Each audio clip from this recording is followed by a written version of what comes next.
আজ আমি মাখানা দিয়ে মাখানা চকলেট রেসিপি দেখাবো। মাখানা পুষ্টিগুণে ভরপুর। আমি এখানে ডার্ক চকলেট নিয়েছি, রোস্টেড তিল নিয়েছি, চিলি ফ্লেক্স নিয়েছি আর হোয়াইট চকলেট কম্পাউন্ড নিয়েছি। এখানে যদি ডার্ক চকলেট না পাওয়া যায় তাহলে ডায়েরি মিল্ক আর এখানে মিল্কি বার দিয়েও করা যাবে। চলো আজকে আমি এখানে মোডের কোম্পানির নিয়েছি। এখানে একটা কড়াই চাপিয়ে 1/4 টিস্পুন আমি ঘি দিয়ে পুরো মাখানাটা আমি এখানে ভালো করে রোস্ট করে নেব। ভালো করে রোস্ট করা মানে এখানে বেশ ক্রিস্পি হয়ে যাবে। দেখে নেব কতটা ক্রিস্পি হয়েছে।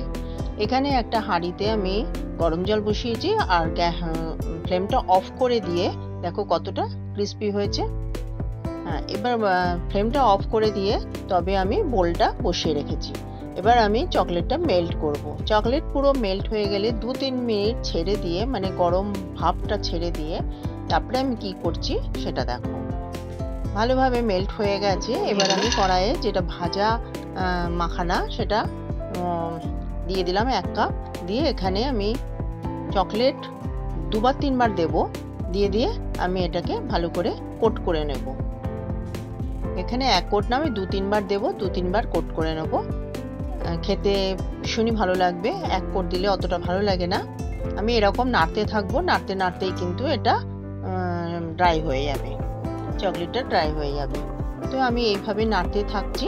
নাড়তে থাকার পর আমি এটা এর মধ্যে ছড়িয়ে দেবো। যখনই নাড়বো একটুখানি ড্রাই হয়ে যাবে তখন কিন্তু ছড়িয়ে দেবো। ছড়িয়ে দিলে তাড়াতাড়ি এটা ড্রাই হয়ে যাবে। আবারও আমি চকলেট দিয়ে আবারও নাড়তে শুরু করেছি। এখানে নাড়া হয়ে যাওয়ার পর আমি এখানে রোস্টেড তিল যেটা নিয়েছিলাম সেটা অল্প করে ছিটিয়ে দিলাম ওর উপরে। এখানে একটা ফয়েল পেপার নিয়ে আমি এটা পুরো ফয়েল পেপারের উপর দিয়ে দিচ্ছি। দিয়ে এটা ছড়িয়ে দেব। আর একটু ঠান্ডা হয়ে গেলে আমি এটা হাত দিয়ে ছাড়িয়ে দেবো, কারণ একসঙ্গে হয়ে আছে। এখানে তিল দিয়ে দিচ্ছি, আবারও রোস্টেড তিল দিয়ে দিলাম। এটা ডার্ক চকলেট মাখানা হয়ে গেল। এবার আমি আর একটা দেখাচ্ছি, যেটা আবারও আমি হাঁড়িতে গরম জল বসিয়েছি। গরম জলটা অফ করে আমি হোয়াইট চকলেট কম্পাউন্ড নিয়ে নিয়েছি। এখানে মাখানা যে ভাজা মাখানাটা সেটা দিয়ে দিচ্ছি। দেওয়ার পর আমি হোয়াইট চকলেট কম্পাউন্ড ভালোভাবে মেল্ট হয়ে গেছে। এবার আমি স্পুনে করে এরকম অল্প অল্প করে নেব। এটা তোমরা হয়তো ভাবছো একই রকম দেখাচ্ছি, কিন্তু একই রকম হলেও যদি স্কিপ করো তাহলে আমি এমন একটা ইনগ্রেডিয়েন্টস এর সঙ্গে মেশাবো যেটা কিন্তু স্কিপ করলে তোমরা বুঝতে পারবে না, কারণ এটা দিলেই কিন্তু এটার টেস্টটা আরও দ্বিগুণ বেড়ে যাবে। এটা হয়ে গেছে পুরোটাই। এবার আমি 2-3 কোট দিয়েছি। যে বাচ্চারা খেলে এই অবধিই রাখবে। আর যদি একটু মুখরোচক করতে চাই তাহলে আমি এখানে চিলি ফ্লেক্স দিয়েছি। তবে চিলি ফ্লেক্সে এখানে বীজ দিলে হবে না। আমি এটা হোমমেড বাড়িতেই করে নিয়েছি। বীজটা ছাড়িয়ে চিলি ফ্লেক্স করে নিয়ে তারপরে দিলে ভালো হবে, কারণ বাজার থেকে কেনার মধ্যে বীজ থাকে। এখানে চিলি ফ্লেক্সটা দিয়ে ভালোভাবে আবার মিশিয়ে নিয়ে আমি আবারও একই রকম ভাবে ফয়েল পেপারের উপর দিয়ে দিচ্ছি। ফয়েল পেপারের উপর দেওয়ার পর যে ড্রাই হয়ে যাবে সঙ্গে সঙ্গে হাত দিয়ে অল্প ছাড়িয়ে নেবো, মানে একটার গায়ে আরেকটা লেগে আছে সেটা ঠিক করে নেব।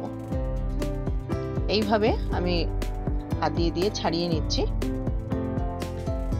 এই রেসিপিটা হয়ে গেল chocolate makhana, white chocolate makhana আর ডার্ক চকলেট মাখানা। এটা কিন্তু দারুণ লাগে খেতে। অবশ্যই এই রেসিপিটা ট্রাই করো। আর যদি রেসিপিটা ভালো লেগে থাকে তাহলে অবশ্যই লাইক করো, শেয়ার করো, আমার চ্যানেলকে সাবস্ক্রাইব করতে একদমই ভুলো না। দেখো কতটা এখনো ক্রিস্পি আছে। আমি হোয়াইট চকলেটটাও ভেঙে দেখাচ্ছি।